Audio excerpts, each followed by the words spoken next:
Hello mga kapatid, magandang hapon po sa inyong lahat. Ito po si Aling Marie, ang magbabalita sa inyo ng mga nababalitaan natin regarding po sa mga taong sangkot sa mga pagpatay at mga dating may matataas na katungkulan sa kapulisan, kagaya ni General Retired Colonel Rohina Garma, no?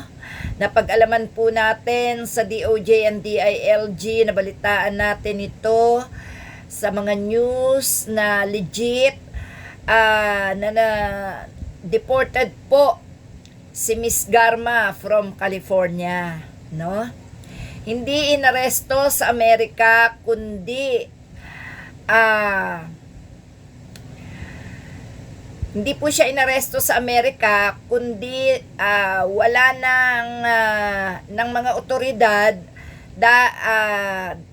siya po ay napag-alaman na ang kanyang mga visang ginamit ay kanselado na. Ano po?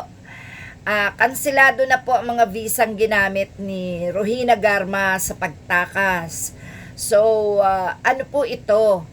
Bakit po tatakas si Rohina Garma? Para matalikuran ang kanyang pananagutan, or tatakas siya or pinatakas siya para hindi na siya maiharap kay Duterte? Ano po? Kasi alam nyo naman po si Duterte, once po na yan ay nalaman niya ang mga kalaban, ay napakadelikado po talaga, no? At ang atin pong mga ilang politiko, kahit nagalit sila, hindi sila nagtangka na kumitil ng buhay ng mga taong nagpapatotoo ng mga pagkakasala nila. Bagkus, itong si Duterte ang kinatakutan ng lahat dahil talagang nagpapapatay o pumapatay. Ano po? Ano nang nangyari mga taga-Quadcom? Ano po ang nangyari dito? Paano nakatakas sa nakalabas? Paano nakalabas sa Bureau of Immigration ang taong ito samantalang hindi pa natatapos ang investigasyon at hindi pa sila nagkakaharap ni Duterte sa investigasyon? Ano po?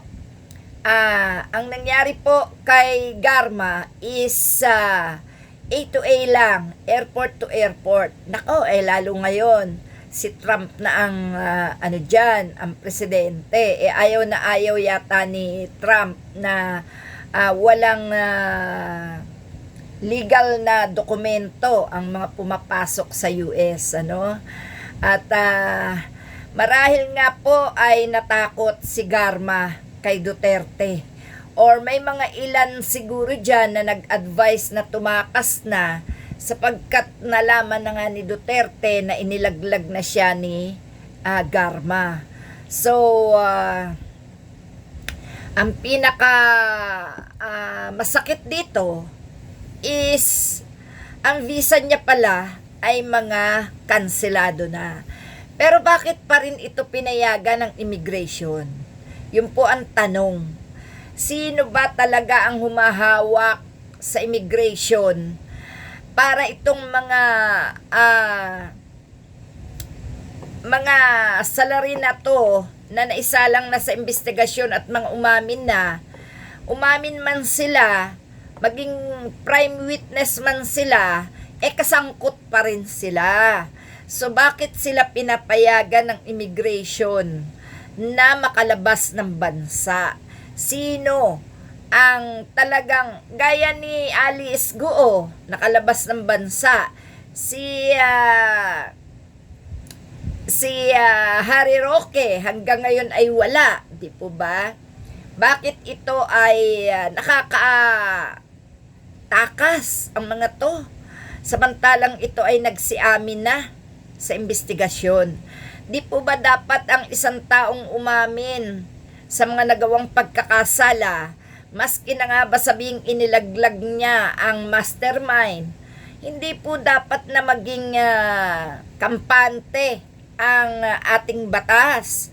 Dapat ang batas natin once na naimbestigahan niya at umamin, ilagay na lang sa protection din, di ba? Dapat may protection na lang sila para yung kanilang mga inilalaglag, hindi sila magalaw. At once na sila ay ipinapatay o namatay, siyempre ang may kagagawan niyan, walang iba kundi yung mga inilaglag nila ng mga mastermind. So gaya ni Garma, sino ba ikinanta niya? 'Di ba si Duterte? Marami, umamin na rin si Duterte. Bakit ba hindi nabibigyan ng aksyon? Ang hamon nila is magdemanda. Paano nga po magdidemanda ang mga biktima?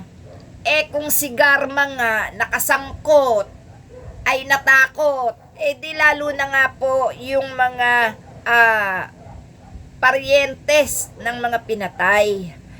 Yung pong mga partido ng pinatay, mahihirap lang. Ang hinahangad nila ay tulong mula sa gobyerno para maaksyonan ang mga ginawang karumaldumal sa kanilang mga minamahal sa buhay. So, ang dapat po dito, makipagtulungan na si BBM kung anong aksyon ang gagawin. Dahil nagkabistuhan na, alam na ng lahat na talagang si Duterte ang may hawak ng EJK at War on Drugs, at itinuro na siya, ikinanta na siya. Ang sistema nyo, ang idinidiin din dito ni Duterte ay si Ronald Bato de la Rosa. At ang kanya si Bongo ay pinangangalagaan niya talaga. So mga kapatid, dapat i-suggest natin dito sa mga taga-Quadcom na ipasa na nila sa pinakamataas na hukuman ang pag-iimbestiga. Kasi natatakasan sila no? At kung sa mga napatunayan at mga inamin, pwede nang sampahan ng kaso. Di doon na lang sila magharap sa korte. Si Garma at si Duterte. Si Garma bilang pag-amin at pagbisto kay Duterte as witness, prime witness. Si Duterte paharapin sa korte at doon niya gamitin ang pagiging sanggano, ang pagiging pilosopo, ang pagiging sinungaling, ang pagiging matapang kuno pero duwag. Doon niya gamitin, no? Ay, mahirap na, nakakatakas natatakasan, gaya ni Roque. Ano pa makakapanagot si Roque sa kanyang kasalanan? Nasaan si Roque? 'Di ba? Pati asawa nakapuslit. Parang nag-hide and seek sila para silang mga daga at pusa. Kasi nahuli na ng pusa, natakasan pa ng daga. Yun po yung nangyayari. So mga kapatid, itong si Garma ay nagplano na makalayo, pero dahil sa kanyang mga kanseladong visa ay naging A to A na lang siya.